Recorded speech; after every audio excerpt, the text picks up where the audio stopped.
আসসালামু আলাইকুম প্রিয় শিক্ষার্থীরা, আজকের অনলাইন ক্লাসে তোমাদেরকে স্বাগতম। আশা করি আল্লাহর রহমতে সবাই ভালো আছো। আলহামদুলিল্লাহ, আমিও ভালো আছি।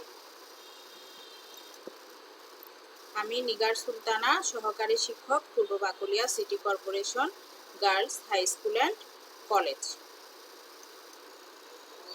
আজকে আমাদের পাঠদানের বিষয় অষ্টম শ্রেণীর বাংলাদেশ ও বিশ্ব পরিচয়। প্রিয় শিক্ষার্থীরা, পাঠের শুরুতে চলো আমরা কিছু ছবি দেখি।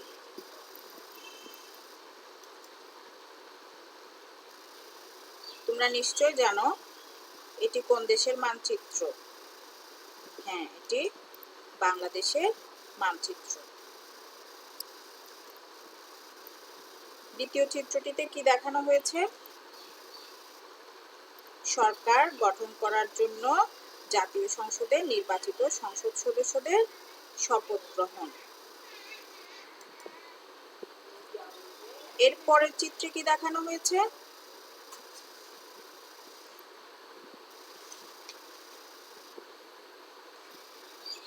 সরকার প্রধান কর্তৃক মন্ত্রীদের নিয়ে আলোচনা অনুষ্ঠান। এই ছবিগুলোর মাধ্যমে বাংলাদেশের কি বোঝানো হয়েছে? বাংলাদেশের সরকার ব্যবস্থাকে বোঝানো হয়েছে। অর্থাৎ এখানে একটি সরকার আছে এবং এই সরকার এই দেশটি পরিচালনা করে। একইভাবে পৃথিবীর বিভিন্ন দেশেও বিভিন্ন ধরনের সরকার রয়েছে, সরকার প্রধান রয়েছেন। আমরা নিচের ছবিগুলো লক্ষ্য করি।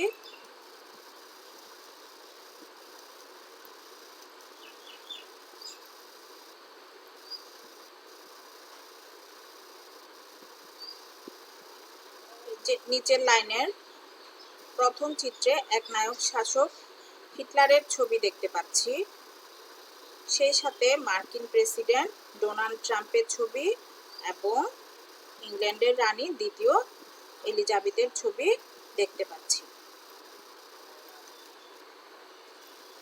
নিচের চিত্রগুলো দিয়ে বিভিন্ন দেশের সরকারের কি বোঝানো হয়েছে? নিচের ছবিগুলো দিয়ে বিভিন্ন দেশের বিভিন্ন ধরনের সরকার ব্যবস্থা বোঝানো হয়েছে।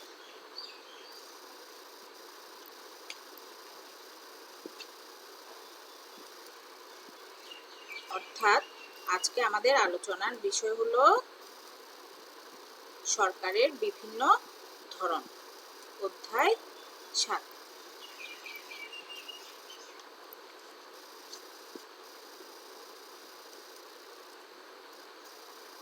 প্রিয় শিক্ষার্থীরা, আজকের পাঠটি আলোচনা শেষে তোমরা যে বিষয়গুলো জানতে পারবে সেগুলো হলো সরকারের শ্রেণী বিভাগ করতে পারবে, বিভিন্ন প্রকার সরকার পদ্ধতি ব্যাখ্যা করতে পারবে, বাংলাদেশ সরকারের বৈশিষ্ট্য বর্ণনা করতে পারবে।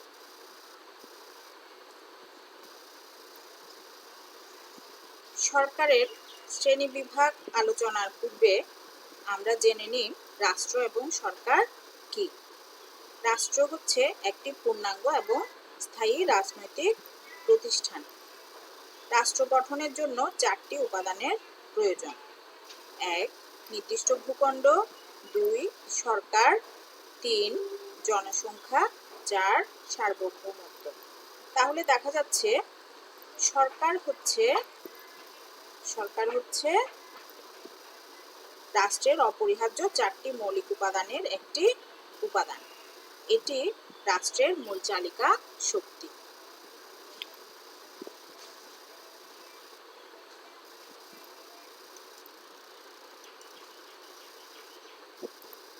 স্ক্রিনে আমরা কিছু ছবি দেখতে পাচ্ছি। একটি ইঞ্জিন ছাড়া গাড়ি এবং একটি ইঞ্জিনযুক্ত গাড়ি, সাথে বাংলাদেশের মানচিত্র এবং পাশের চিত্রটি দিয়ে বাংলাদেশের সরকারকে বোঝানো হয়েছে।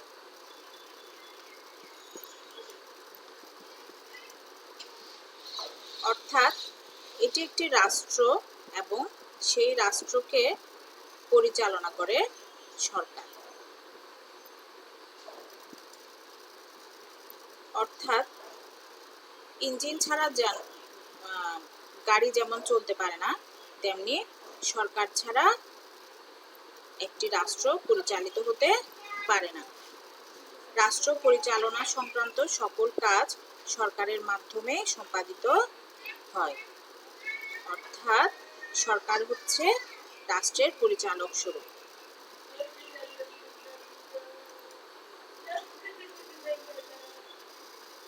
পৃথিবীর সব রাষ্ট্র একই উপাদানের সমন্বয়ে গঠিত হলেও পৃথিবীর সব রাষ্ট্রের সরকারের ধরন কিন্তু এক নয়। সরকার বিভিন্ন ধরনের হতে পারে। রাষ্ট্রের সামাজিক ও রাজনৈতিক চাহিদার বিভিন্নতার কারণে বিশ্বের বিভিন্ন রাষ্ট্রে বিভিন্ন ধরনের সরকার ব্যবস্থা গড়ে উঠেছে।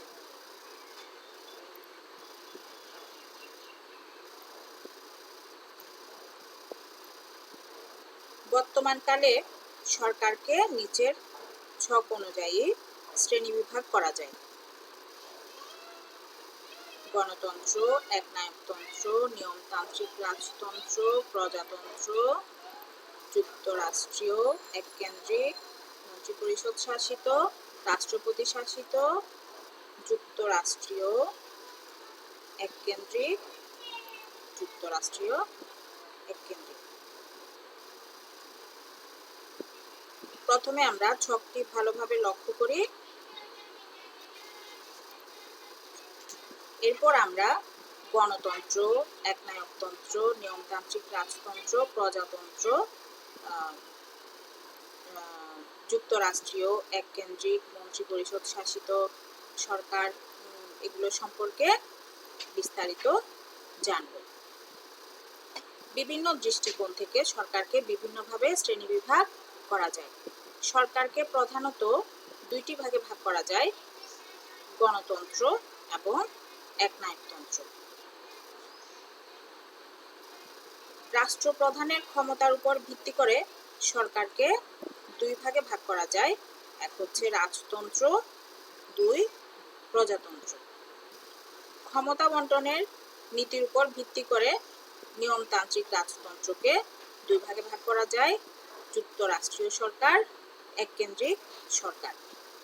আইন ও শাসন বিভাগের সম্পর্কের আলোকে প্রজাতন্ত্রকে দুই ভাগে ভাগ করা যায়: মন্ত্রিপরিষদ শাসিত সরকার, রাষ্ট্রপতি শাসিত সরকার। আবার মন্ত্রিপরিষদ শাসিত সরকার এবং রাষ্ট্রপতি শাসিত সরকার উভয়টির প্রত্যেকটিকেই নিয়মতান্ত্রিক রাজতন্ত্রের মতো ক্ষমতা বন্টনের নীতির ভিত্তিতে দুই ভাগে ভাগ করা যায়। দেখো, যুক্তরাষ্ট্রীয় এককেন্দ্রিক রাষ্ট্রপতি শাসিত সরকারকেও দুই ভাগে ভাগ করা যায়: যুক্তরাষ্ট্রীয় এককেন্দ্রিক।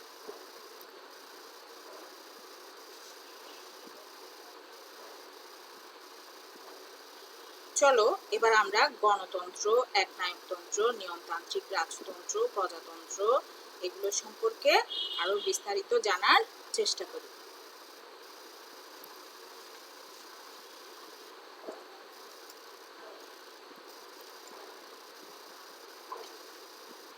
আমরা ছবিতে অনেক মানুষ অর্থাৎ জনগণ দেখতে পাচ্ছি।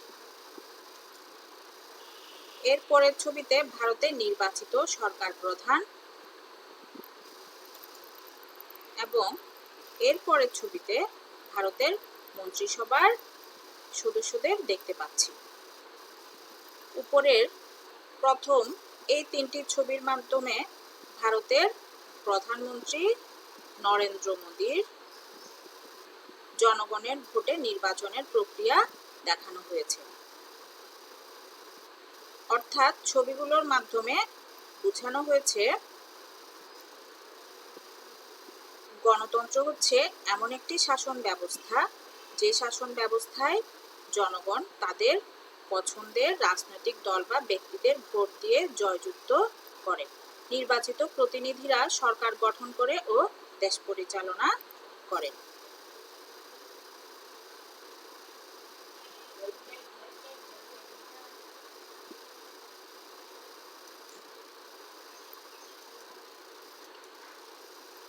দেখো আমরা আরো কিছু ছবি দেখতে পাচ্ছি। নিচের লাইনের প্রথম চিত্রটি দিয়ে বোঝানো হয়েছে গণতন্ত্রে জনগণই সকল ক্ষমতার উৎস। গণতন্ত্র হলো সংখ্যাগরিষ্ঠের নীতির ভিত্তিতে পরিচালিত সরকার। এই ব্যবস্থায় রাষ্ট্র পরিচালনা সকল ক্ষমতা জনগণের হাতে ন্যস্ত থাকে। আর এটি হলো গণতন্ত্র। আমরা পরের ছবিটি দেখি। এখানে বাংলাদেশের সংসদ ভবনের ছবি এবং জনগণের ছবি দেখা যাচ্ছে। বাংলাদেশের জনগণ ভোট দিয়ে তাদের পছন্দের রাজনৈতিক দল বা ব্যক্তিদের অর্থাৎ সংসদ সদস্যদের নির্বাচিত করেন। নির্বাচিত প্রতিনিধিরা সরকার গঠন করে এবং রাষ্ট্র পরিচালনা করে, অর্থাৎ বাংলাদেশ একটি গণতান্ত্রিক রাষ্ট্র।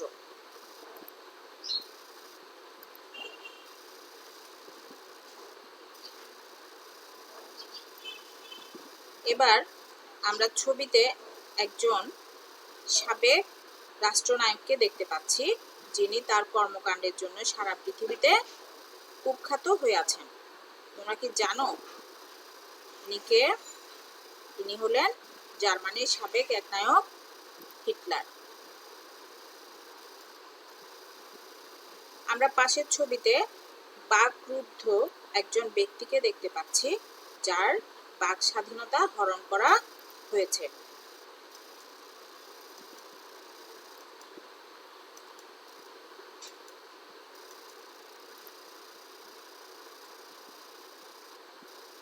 এমন পরিস্থিতি যে শাসন ব্যবস্থায় বিদ্যমান থাকে সেই শাসন ব্যবস্থাকে বলা হয় একনায়কতন্ত্র। অর্থাৎ একনায়কতন্ত্র হচ্ছে এক ব্যক্তি বা এক দলের শাসন। এখানে জনগণের অধিকার বা মতামতের কোনো স্বীকৃতি নেই। একনায়ক বা এক দলের ইচ্ছায় রাষ্ট্র পরিচালিত হয়। এই ধরনের শাসন ব্যবস্থা হলো একনায়কতন্ত্র।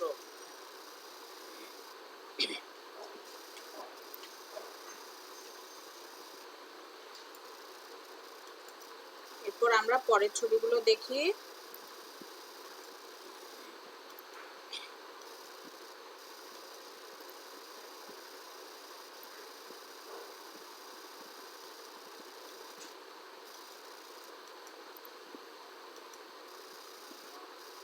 দেখো এখানে প্রথম চিত্রে রানী ভিক্টোরিয়ার ছবি দেখতে পাচ্ছি। এখানে অ্যারো চিহ্ন দিয়ে কি দেখানো হয়েছে দেখো। এখানে অ্যারো চিহ্ন দিয়ে দেখানো হয়েছে রানী ভিক্টোরিয়ার ছেলে সপ্তম এডওয়ার্ড, সপ্তম এডওয়ার্ডের ছেলে পঞ্চম জর্জ, সপ্তম এডওয়ার্ডের ছেলে ষষ্ঠ জর্জ, ষষ্ঠ জর্জের মেয়ে রানী দ্বিতীয় এলিজাবেথ। এই ছবিগুলো দিয়ে কি বোঝানো হয়েছে? এখানে ছবির মানুষগুলো উত্তরাধিকার সূত্রে ক্ষমতা লাভ করেছে। দেখো এখানে উত্তরাধিকার সূত্রে এরা ক্ষমতা লাভ করেছেন। অর্থাৎ এই ছবিগুলো দিয়ে ব্রিটেনের রাজতন্ত্র বোঝানো হয়েছে। সুতরাং যে শাসন ব্যবস্থায় রাষ্ট্রপ্রধান উত্তরাধিকার সূত্রে ক্ষমতা লাভ করে তাকে রাজতন্ত্র বলে। আমরা দেখেছি রাজতন্ত্রে রাজার ছেলে বা মেয়ে উত্তরাধিকার সূত্রে রাজা বা রানী হয়ে থাকেন। তবে বর্তমানে দুই একটা রাষ্ট্র ব্যতি রেখে এ ধরনের সরকার খুব একটা দেখা যায় না।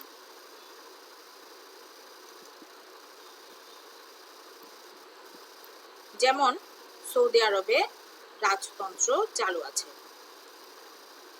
তবে বিশ্বে অনেক রাষ্ট্রে অতীত ঐতিহ্যকে ধরে রাখতে রাজতন্ত্রের পরিবর্তে নিয়মতান্ত্রিক রাজতন্ত্র চালু আছে, যেমন ব্রিটেন। এখানে রাজা বা রানী উত্তরাধিকার সূত্রে রাষ্ট্রপ্রধান হন, কিন্তু রাষ্ট্রের প্রকৃত শাসন ক্ষমতা থাকে জনগণের নির্বাচিত প্রতিনিধিদের হাতে।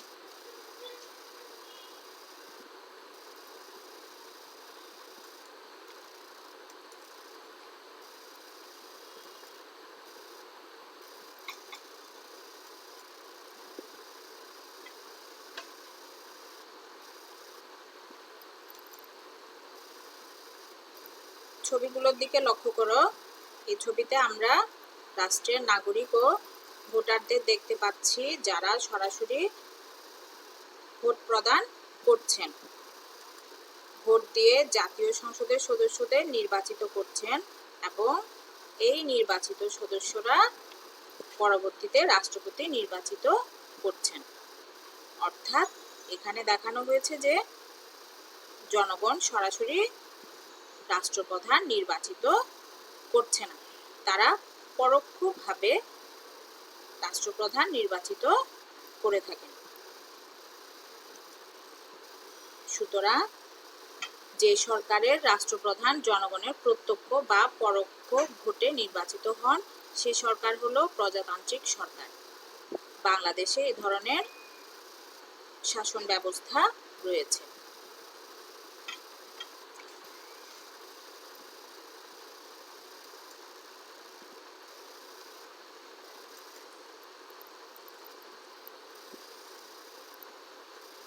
এই ছবিগুলো লক্ষ্য করো। দেখো, অনেকগুলো ছবি দেখা যাচ্ছে।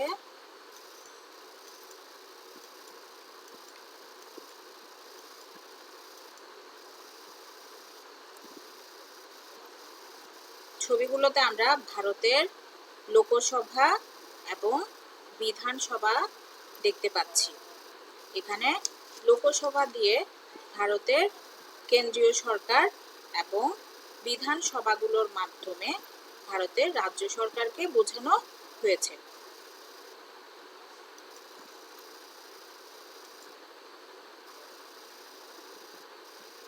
অর্থাৎ যে সরকারের সংবিধানের মাধ্যমে কেন্দ্র ও প্রদেশের মধ্যে ক্ষমতা বন্টন করা হয় তাকে যুক্তরাষ্ট্রীয় সরকার বলা হয়। এই ধরনের সরকার কোথায় কোথায় আছে? এই ধরনের সরকার আমরা দেখতে পাই ভারতে, মার্কিন যুক্তরাষ্ট্র ইত্যাদি দেশে আমরা এই ধরনের সরকার দেখতে পাই। সাধারণত বৃহদায়তনের রাষ্ট্রগুলোতে এই ধরনের সরকার বিদ্যমান থাকে। বৃহদায়তনের রাষ্ট্রগুলো কেন্দ্রের মাধ্যমে পরিচালনা করা সম্ভব হয় না। কেন্দ্রীয় সরকারের কাজের চাপ কমানোর জন্যেই সংবিধানের মাধ্যমে কেন্দ্র ও প্রদেশের মধ্যে ক্ষমতা বন্টন করা হয়। এই ধরনের সরকার ব্যবস্থাকে বলা হয় যুক্তরাষ্ট্রীয় সরকার। আমরা এর পরের ছবিটি দেখি। এখানে কি দেখা যাচ্ছে? এখানে বাংলাদেশের জাতীয় সংসদ ভবনের ছবি দেখা যাচ্ছে। এর মাধ্যমে বাংলাদেশে এককেন্দ্রিক সরকারকে বোঝানো হয়েছে। অর্থাৎ যে সরকারের শাসন ক্ষমতা কেন্দ্রের হাতে ন্যস্ত থাকে তাকে এককেন্দ্রিক সরকার বলে। যেমন বাংলাদেশে এককেন্দ্রিক সরকার ব্যবস্থা চালু আছে।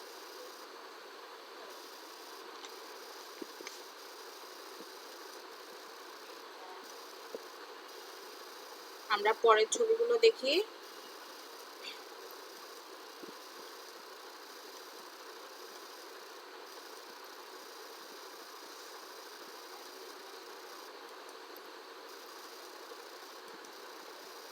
দেখো, এখানে কি দেখা যাচ্ছে?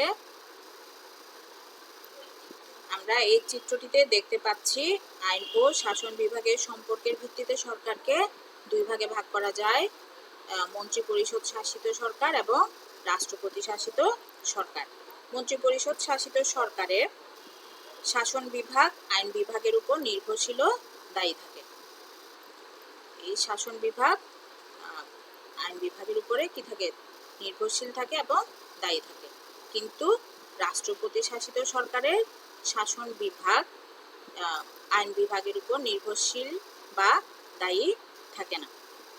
এখানে রাষ্ট্রপতি তার মন্ত্রী পরিষদ নিয়ে সরাসরি দেশের শাসন ব্যবস্থা পরিচালনা করেন।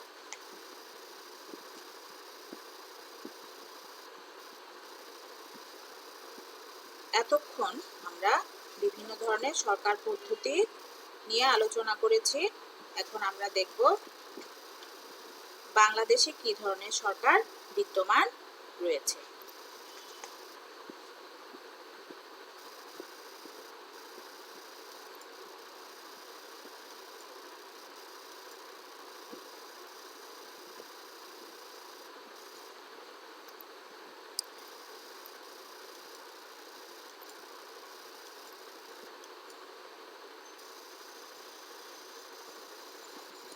দেখো, এখানে আমরা বাংলাদেশ সরকারের বৈশিষ্ট্য দেখতে পাচ্ছি।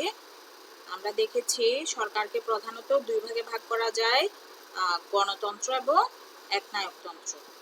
আমরা জানি যে শাসন ব্যবস্থায় রাষ্ট্রের শাসন ক্ষমতা রাষ্ট্রের সকল জনগণের হাতে ন্যস্ত থাকে তাকে গণতান্ত্রিক রাষ্ট্র বলে। আর একনায়কতন্ত্র হচ্ছে এক ব্যক্তি বা এক দলের শাসন। এখানে জনগণের মত প্রকাশের কোনো সুযোগ নেই। এক নায়ক বা এক দলের ইচ্ছা অনিচ্ছা দ্বারা রাষ্ট্র পরিচালিত হয়।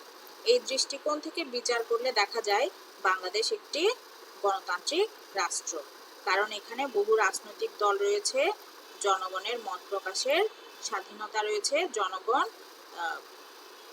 রাষ্ট্রীয় কাজে অংশগ্রহণের সুযোগ লাভ করে থাকে।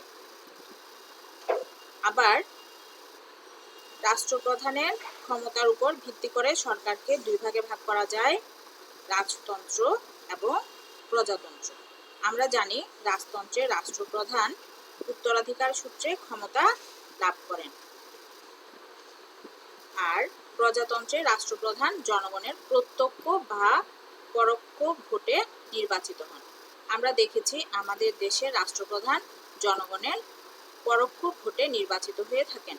সুতরাং বাংলাদেশ একটি প্রজাতান্ত্রিক রাষ্ট্র। আবার ক্ষমতা বন্টনের নীতির ভিত্তিতে সরকারকে দুই ভাগে ভাগ করা যায়, এক কেন্দ্রিক সরকার, দুই যুক্তরাষ্ট্রীয় সরকার। আমরা জানি যে সরকার ব্যবস্থায় কেন্দ্রের হাতে সকল ক্ষমতা ন্যস্ত থাকে তাকে এক কেন্দ্রিক সরকার বলে। আর যুক্তরাষ্ট্রীয় সরকারের সংবিধানের মাধ্যমে কেন্দ্র ও প্রদেশের মধ্যে ক্ষমতা বন্টন করা হয়। এদিক থেকে বিচার করলে আমরা দেখতে পাই বাংলাদেশে এক কেন্দ্রিক সরকার বিদ্যমান, কেননা আমাদের দেশে কোনো প্রদেশ নেই, একটি মাত্র কেন্দ্র থেকেই পুরো দেশটা পরিচালিত হয়। আবার আইন ও শাসন বিভাগের সম্পর্কের ভিত্তিতে সরকারকে দুই ভাগে ভাগ করা যায়,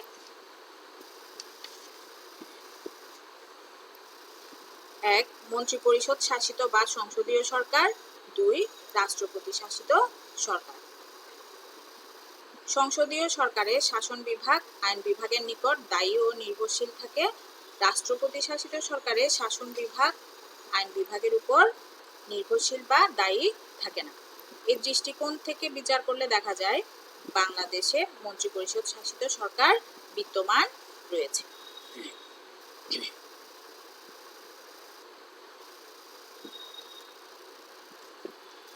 এতক্ষণের আলোচনার প্রেক্ষিতে তোমরা কি শিখলে তা যাচাই করা যায়। তোমরা প্রশ্নের উত্তরগুলো খাতায় লিখে নাও। 1 নং প্রশ্ন, গণতান্ত্রিক সরকার কয় প্রকার? 2 নং প্রশ্ন, ভারতে কোন ধরনের সরকার বিদ্যমান? 3 নং প্রশ্ন, বাংলাদেশ সরকারের 2টি বৈশিষ্ট্য লিখো।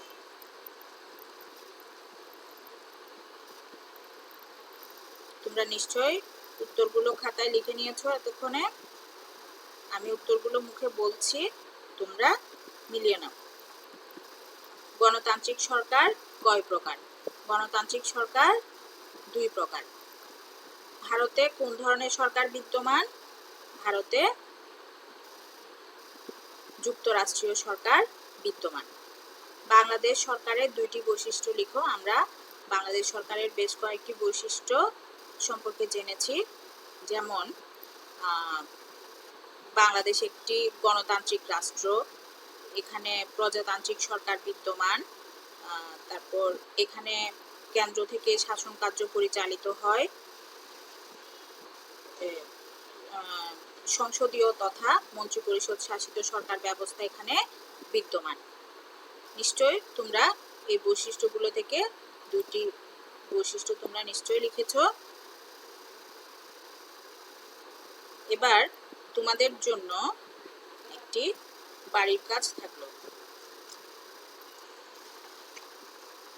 প্রশ্নটি খাতায় লিখে নাও। একনায়কতন্ত্র ও গণতন্ত্রের মধ্যে 5টি তুলনামূলক পার্থক্য লিখে নিয়ে আসবে। স্কুল খোলার পর অবশ্যই জমা দিতে হবে। এবার আমি শেষ করব। সবাই ভালো থাকো, সুস্থ থাকো। ধন্যবাদ।